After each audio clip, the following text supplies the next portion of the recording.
بسم اللہ الرحمن الرحیم۔ السلام علیکم ناظرین، آپ دیکھ رہے ہیں NH نیوز اور میں عشور حسین۔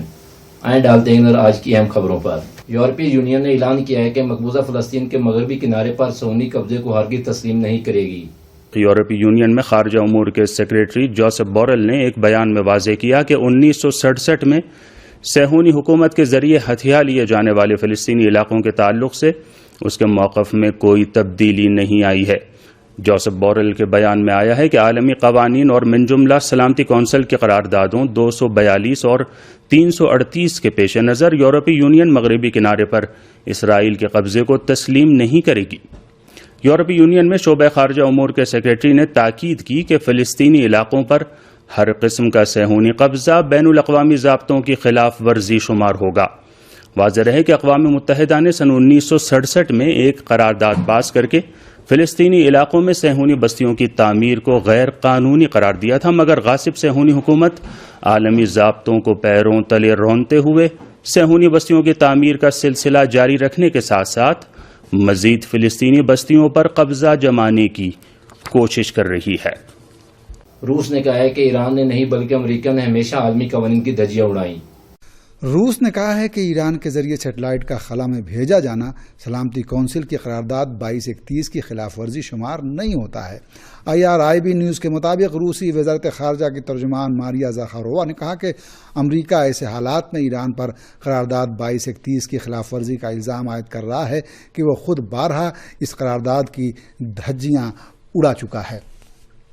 زاخارووا نے واضح کیا کہ سلامتی کونسل کی قرارداد 2231 کسی بھی صورت میں ایران کو خلائی سرگرمیوں سے منع نہیں کرتی۔ روسی وزارت خارجہ کی ترجمان نے کہا کہ ایران کے ذریعے خلا میں سیٹلائٹ کا بھیجا جانا کسی بھی شکل میں بین الاقوامی قراردادوں کی خلاف ورزی نہیں ہے، اور امریکہ کا یہ دعویٰ کہ ایرانی میزائل ایٹمی وار ہیڈ حمل کرنے کی صلاحیت رکھتے ہیں بالکل بے بنیاد ہے۔ قابل ذکر ہے کہ سپاہ پاسداران انقلاب اسلامی نے بدھ کی صبح نور سے موسوم ملک کا پہلا دفاعی سیٹلائٹ قاصد نامی راکٹ کی مدد سے خلا میں بھیجا ہے، جس پر امریکہ اور اس کے بعض اتحادیوں نے رد عمل ظاہر کرتے ہوئے یہ دعویٰ کیا ہے کہ ایران کا یہ اقدام سلامتی کونسل کی قرارداد 2231 کی خلاف ورزی ہے۔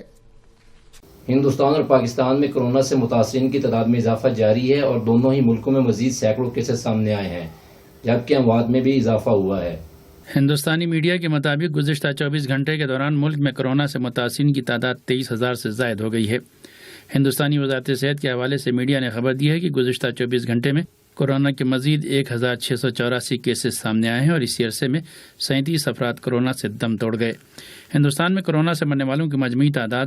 718 ہو گئی ہے۔ ہندوستانی وزارت صحت کا کہنا ہے کہ خوشائن بات یہ ہے کہ اب تک کورونا کے 4,749 مریضوں کا مکمل علاج کر کے انہیں اسپتالوں سے گھر بھیجا جا چکا ہے۔ ہندوستان میں ملک گیر سطح پر لاک ڈاؤن جاری ہے۔ لاک ڈاؤن کا یہ دوسرا مرحلہ ہے جو 3 مئی تک کے لیے اعلان کیا گیا ہے۔ اگرچہ 20 اپریل سے لاک ڈاؤن میں کچھ ڈھیل دی گئی، لیکن ملک میں کورونا کے جو حالات ہیں ان کے پیش نظر کچھ حلقوں کا یہ بھی خیال ہے کہ شاید بعض ریاستوں میں لاک ڈاؤن کی مدت مزید بڑھا دی جائے۔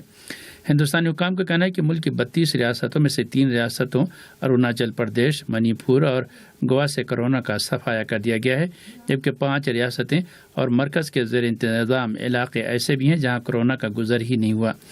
ان میں ناگالینڈ اور سکم جیسی ریاستیں ہیں۔ اس درمیان دہلی کے وزیر اعلیٰ اروند کیجریوال نے کورونا سے صحت یاب ہونے والے محب وطن شہریوں سے کہا ہے کہ وہ کورونا کے مریضوں کے علاج میں مدد دینے کے لیے پلازما عطیہ کرنے کے لیے آگے آئیں۔ اروند کیجریوال اور رام منوہر لوہیا اسپتال کے سربراہ ڈاکٹر SK سیرین نے ایک پریس کانفرنس میں محب وطن شہریوں سے کہا ہے کہ کورونا کا علاج پلازما تھراپی سے بہتر طریقے سے ہو سکتا ہے، اس لیے وہ اپنے پلازما بطور عطیہ دینے کے لیے آگے آئیں۔ دوسری طرف پاکستان میں بھی کورونا سے متاثرین کی تعداد بڑھ کر 11,429 ہو گئی ہے۔ پاکستانی میڈیا نے محکمہ صحت کے حوالے سے خبر دی ہے کہ گزشتہ 24 گھنٹے میں ملک کے مختلف علاقوں میں کورونا کے مزید کیسز سامنے آئے ہیں اور یوں متاثرین کی مجموعی تعداد تقریباً 11,500 ہو گئی ہے۔ پاکستانی محکمہ صحت کا کہنا ہے کہ ملک میں کورونا سے مرنے والوں کی تعداد 237 ہو چکی ہے، جبکہ 2,500 سے زائد افراد اب تک صحت یاب ہو چکے ہیں۔ پاکستان میں جہاں کورونا کا پھیلاؤ جاری ہے، وہیں ماہ مبارک رمضان بھی ہفتے سے شروع ہو رہا ہے۔ حکومت پاکستان نے ماہ مبارک رمضان میں مساجد میں باجماعت نماز سے متعلق ایک طریقہ کار بھی بتایا ہے، جس کے بارے میں ڈاکٹروں نے حکومت سے درخواست کی وہ اپنے اس فیصلے پر نظر ثانی کرے۔ ڈاکٹروں کا کہنا ہے کہ حکومت اور علماء کو چاہیے کہ مساجد میں باجماعت نماز کے بارے میں جو طریقہ کار اس نے بتائے ہیں وہ اپنے اس فیصلے پر نظر ثانی کریں۔ ڈاکٹروں کا کہنا ہے کہ اس وقت ملک میں سخت لاک ڈاؤن کی ضرورت ہے۔ پاکستانی میڈیا کا کہنا ہے کہ سندھ اور پنجاب کے ڈاکٹروں نے خبردار کیا ہے کہ آئندہ مئی کا مہینہ کورونا وائرس کے پھیلاؤ کے تعلق سے انتہائی خطرناک ہو سکتا ہے۔ ایران کے سپاہی پاسداران انقلاب اسلامی کے روئی اسپیس ڈویژن کے کمانڈر بریگیڈیئر جنرل امیر حاجی زادے نے کہا ہے کہ آج ایران سپر پاور بن چکا ہے اور امریکہ یا اس سے بڑا ملک اس کا کچھ نہیں بگاڑ سکتا۔ سپاہی پاسداران انقلاب اسلامی کے ایرو اسپیس ڈویژن کے کمانڈر بریگیڈیئر جنرل امیر حاجی زادے نے ایران کے سرکاری ٹیلی ویژن چینل نمبر 2 سے گفتگو کرتے ہوئے کہا کہ ایران کی خلائی ٹیکنالوجی اس طرح سے آگے بڑھ رہی کہ کوئی بھی ملک ایران کو دھمکانے کی جرات بھی نہیں کر سکے گا۔ سپاہی پاسداران کی ایرو اسپیس ڈویژن کے کمانڈر بریگیڈیئر جنرل امیر حاجی زادے نے عراق میں امریکہ کی عین الاسد فوجی چھاونی پر ایران کے حملے کی طرف اشارہ کرتے ہوئے کہا کہ ایران نے جب اس فوجی مرکز کو اپنے حملے کا نشانہ بنایا تو گمان کیا جا رہا تھا کہ امریکی جواب ضرور دیں گے مگر وہ کچھ بھی کرنے کی جرات نہ کر سکے۔ جنرل امیر حاجی زادے نے ایران کے نور سیٹلائٹ کو خلا میں بھیجے جانے کے بارے میں بھی کہا کہ خلا میں اپنی موجودگی کے بغیر ایران فوجی اور غیر فوجی شعبے میں بہت سی توانائیوں سے محروم ہو جاتا، مگر خلا میں سیٹلائٹ روانہ کرنے سے متعلق بر وقت قدم اٹھا کر ایران بالکل درست سمت میں تیزی کے ساتھ قدم آگے بڑھا رہا ہے اور ایران کا یہ سیٹلائٹ بہت تیز رفتاری کے ساتھ زمین کا چکر لگا رہا ہے اور ایران کی بہت سی دفاعی ضروریات بھی اب اس سے پوری ہو گئی ہیں۔ بریگیڈیئر جنرل امیر حاجی زادے نے تاکید کے ساتھ کہا کہ خلائی شعبے میں اپنی صلاحیتوں کا مظاہرہ کرنے والا ہر ملک بڑی طاقتوں میں شامل ہو جاتا ہے اور اس میدان میں ایران کی ترقی اور کامیابی اور پیش رفت کے لیے ہی کافی ہے کہ ایران کے اس کامیاب اقدام پر امریکہ سے اخفا ہو گیا ہے اور اس بات کو یہ امر ثابت کرتا ہے کہ اسلامی جمہوریہ ایران اپنے مقصد کو حاصل کرنے میں پوری طرح سے کامیاب ہے۔ دوسری جانب ایران کے سپاہی پاسداران انقلاب اسلامی کے ایرو اسپیس ڈویژن کے خلائی امور کے کمانڈر علی جعفر آبادی نے بھی ایک ٹی وی انٹرویو میں اس بات کا ذکر کرتے ہوئے کہ ایران کے نور سیٹلائٹ کو زمین کے مدار میں پہنچا دیا گیا ہے اور اس کے پہلے مشن کو بھی سمجھ لیا گیا ہے، کہا کہ سپاہی پاسداران انقلاب اسلامی نے اپنے سیٹلائٹ کے منصوبے میں زمین کے وسیع تر مدار کو مد نظر رکھا ہے۔ انہوں نے ایران کے ٹیلی ویژن چینل نمبر 1 کے ساتھ اپنی گفتگو میں کہا کہ زمین، فضا اور سمندر کے ساتھ خلا کا میدان زیادہ کارآمد اور وسیع اسٹریٹجی کا حامل ہوتا ہے جس میں ایران کی مسلح افواج کے بھرپور کردار کی ضرورت ہے اور ایران کی ایک دفاعی قوت کے حیثیت سے سپاہی پاسداران انقلاب اسلامی کے لیے ضرورت اس بات کی تھی کہ وہ بھی اس توانائی سے فائدہ اٹھائے۔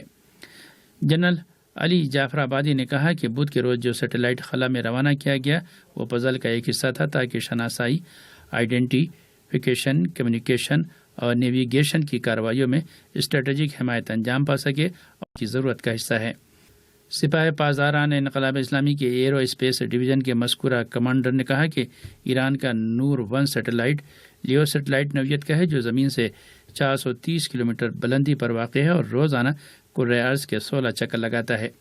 یاد رہے کہ سپاہی پاسداران انقلاب اسلامی نے بدھ کو ملک کا پہلا دفاعی سیٹلائٹ خلا میں روانہ کیا جو کامیابی کے ساتھ زمین کے مدار میں پہنچ گیا ہے۔ نور نامی ملٹری سیٹلائٹ کو خلا میں پہنچانے کے لیے 2 مرحلے والے قاصد نامی راکٹ کا استعمال کیا گیا جس نے سیٹلائٹ کو 425 کلومیٹر کی بلندی پر زمین کے مدار میں کامیابی کے ساتھ پہنچایا اور سیٹلائٹ کے روانہ ہونے اور زمین کے مدار میں پہنچنے کے 90 منٹ بعد ہی اسے زاہدان اور چابہار اسٹیشنوں سے سگنل ملنا شروع ہو گیا۔ این ایچ نیوز سے فی الوقت اتنا ہی، دیکھتے رہیں این ایچ نیوز، تب تک کے لیے اللہ حافظ۔